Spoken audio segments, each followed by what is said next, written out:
debo confesar que una gran amiga mía, jueza de la Corte de Salta, que coordina unas jornadas de ambiente que habrá justamente ahora en Salta esta semana, me pidió en su momento que yo hablara sobre mujer y ambiente. Y bueno, cuando me propuso ese tema realmente me sentí un poco perturbada, no sabía específicamente de qué tenía que hablar. Y empecé a buscar bibliografía y me encontré con esta palabra, ecofeminismo, que no conocía de antes. Y me puse a estudiar. Esto es un fenómeno que empieza en los años 70, muy interesante y que ha tenido un gran desarrollo.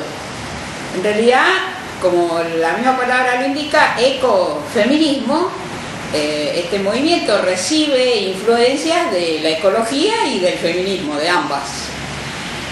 La cuestión se comienza a plantearse porque ya desde antes del feminismo, el binomio naturaleza-cultura nos ponía a las mujeres del lado de la naturaleza, es decir, de la función reproductiva, y en cambio al hombre como en un ambiente superior, no el de la naturaleza y el de la reproducción, sino por el contrario, el de la cultura y el de la producción.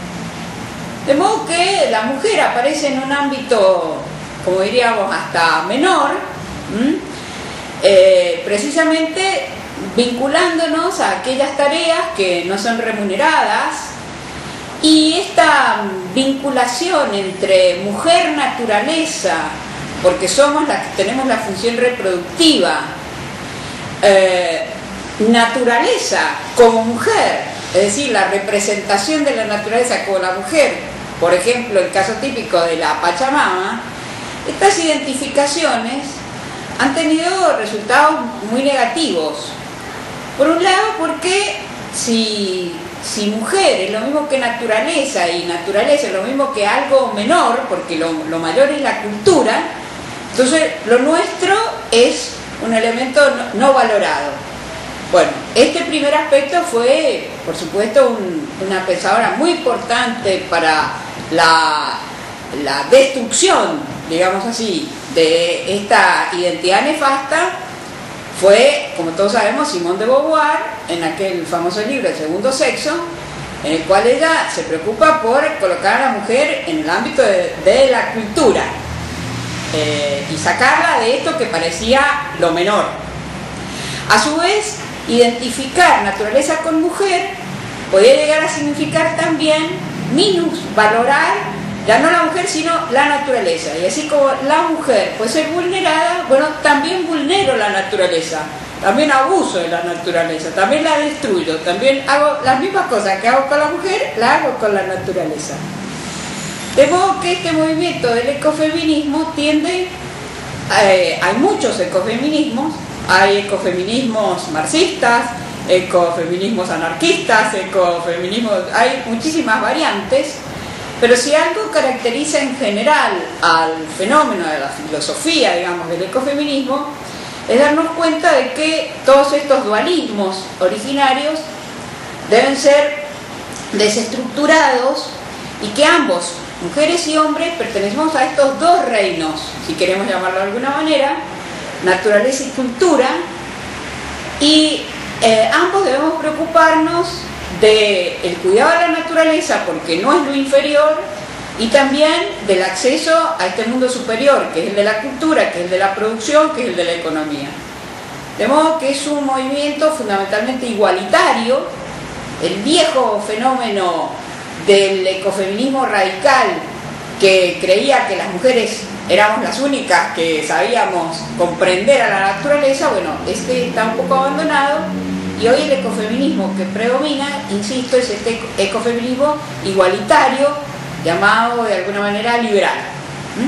Entonces, esto también nos ha servido a las mujeres para comprender que hay impactos que se provocan en la naturaleza y que tienen efectos más específicos en las mujeres, como ciertas enfermedades, ciertos cánceres, cierto tipo de enfermedades que sufrimos las mujeres y que no sufren los hombres. Pero lo fundamental es desestructurar los binomios tradicionales y advertir que todos somos responsables del ambiente, hombres, mujeres, y que debemos trabajar por esto.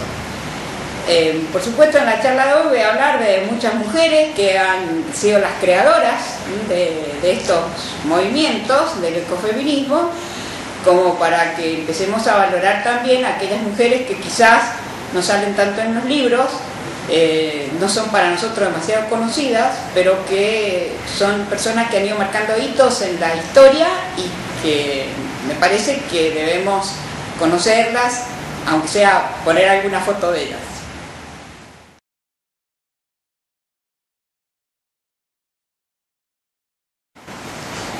Lo cierto es que tradicionalmente los problemas ambientales encontraron una primera respuesta en el Código Civil. El viejo 2618, las igniciones, los problemas que genera la ignición. De modo que nosotros no podemos descartar el gran aporte que el derecho privado ha hecho al derecho ambiental. Lo que sucede es que ahora nos hemos dado cuenta que el derecho ambiental traspasa los límites del derecho privado, entra en otros sectores, es transversal, digamos, ocupa muchos sectores del derecho, y a eso es lo que está destinada, por supuesto, la ley del ambiente, que contiene principios que algunos son del derecho administrativo, otros son del derecho constitucional, del derecho civil, etc. Derecho privado solo, y no soluciona los problemas del ambiente, pero como digo, no debemos repudiar al derecho privado porque tradicionalmente fue el primero que le dio pie, digamos, aunque sea a la reparación de los daños que sufren los individuos.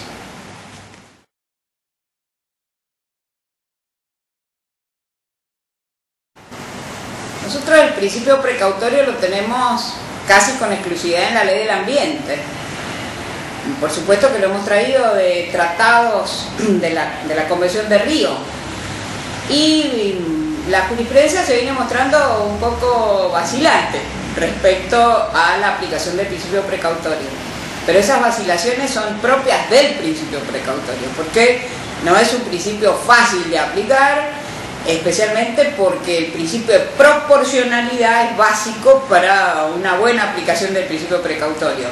Nosotros entendemos que a medida que la jurisprudencia se vaya habituando más a este principio, las líneas serán más claras, pero no nos quejamos de la jurisprudencia.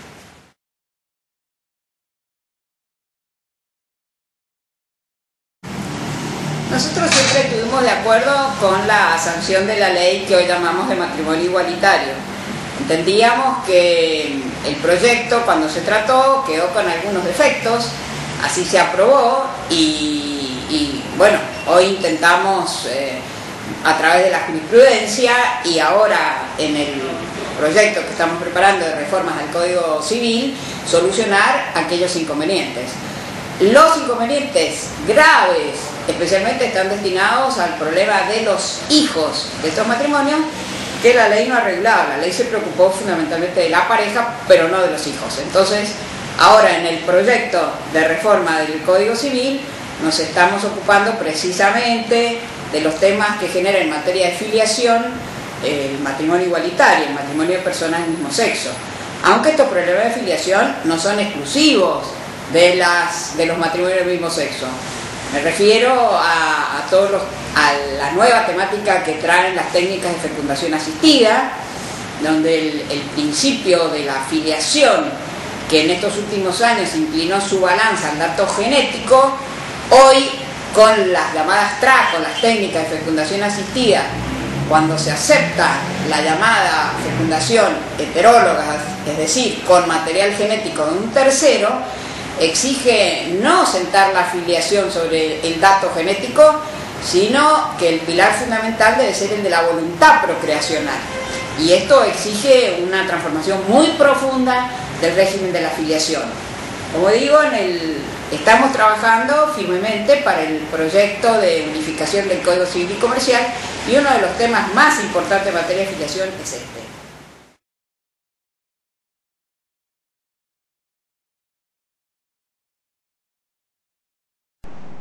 La Comisión enfrenta muchos desafíos la unificación del régimen privado en la Argentina es una cuestión difícil de resolver, no porque no haya un cierto, podríamos llamar, consenso mayoritario, aunque sea en esta unificación, sino que hoy el problema es la decodificación, o sea, todas las leyes especiales que andan por ahí volando. Bueno, ¿qué tiene que incorporarse a este código único y qué no debe incorporarse?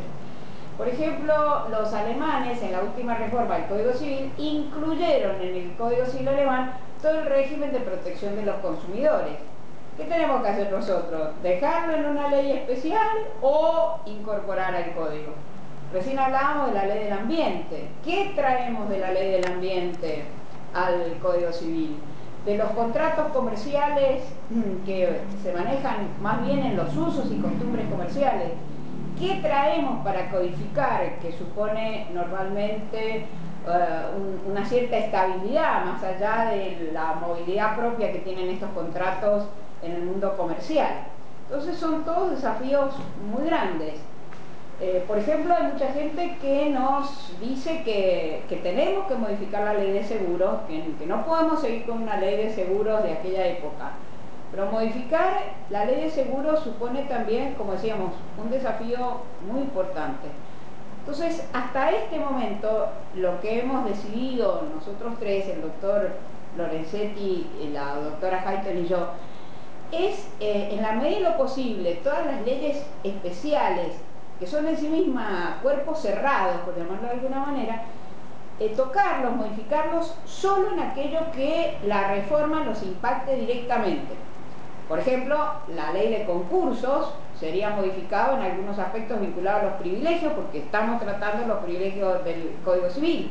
La ley de sociedades sería afectada si aceptamos la persona jurídica unipersonal. Entonces hay que impactar, eso también impacta sobre la ley de sociedades. Pero no el resto, porque supondría primero una tarea titánica que no terminaríamos en años. Y además, bueno, son desafíos muy grandes que reconocemos, generarían demasiada resistencia en todos los sectores.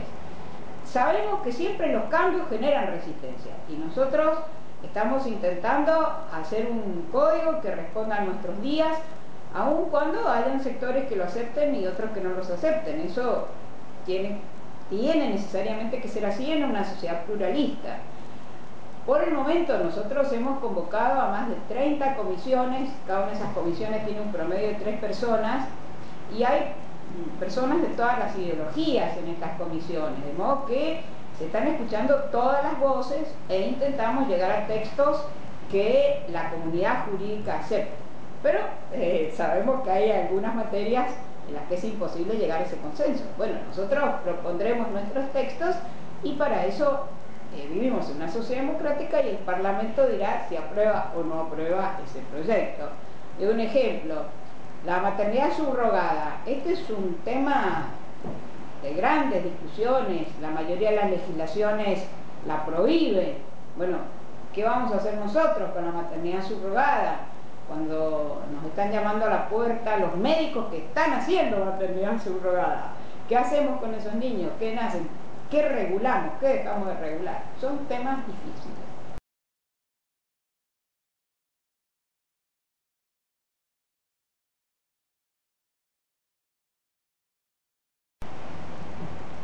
La universidad hoy afronta el gran desafío de las nuevas tecnologías. En general los profesores no estamos acostumbrados a esas nuevas tecnologías. Los estudiantes también la manejan, hay buenos y malos estudiantes, como en todas las épocas. Hay estudiantes que manejan las nuevas tecnologías precisamente para su mayor desarrollo, el mayor conocimiento, la mayor información. Otros que las utilizan simplemente por facilismo, para llegar fácil al resultado final. Y como en todas las cosas, ¿no es cierto? Esto es en la educación, cuando aparecen nuevos fenómenos dentro de la sociedad, la educación tiene que acomodarse a esos nuevos fenómenos. Siempre nos gusta hacer la comparación con aquellos hijos de inmigrantes que llegaron a nuestro país a fines del siglo XIX, principios del siglo XX, cuando los niños iban a la escuela y los padres en cambio se quedaban en la casa. Entonces los niños aprendían el castellano, pero el padre seguía hablando francés, inglés, rumano o lo que fuese. Y era el hijo el que le enseñaba al padre, porque era el hijo el que había tenido ese acceso a la educación de esa nueva lengua, y en cambio el padre se queda trabajando a lo mejor en la finca o donde fuese. Hoy nos pasa algo así a nosotros a los profesores, nos pasa algo así con los estudiantes. El estudiante que sabe este nuevo lenguaje que nosotros también desconocemos. Entonces, ¿cómo nos comunicamos con ellos cuando nosotros tenemos un lenguaje y ellos tienen otro lenguaje? Y cuando nuestros intereses son unos y los intereses de ellos son otros. Por ejemplo, una cátedra que no tiene su página web en la facultad, que no está colgando la información, que no se comunica con los estudiantes de esta manera, parece ya algo de otro siglo, ¿no? Y cuando uno entra a la facultad, el primer día de clase, el alumno siempre le pregunta: ¿a dónde la consulto, profesora? ¿Cuál es su email? ¿No? ¿Cuál es su email? Porque, bueno, a veces no tengo tiempo de venir a la facultad a la clase de consulta. ¿Y cuál es su email para escribirle? Entonces son cosas que hasta hace poco tiempo los alumnos no nos planteaban.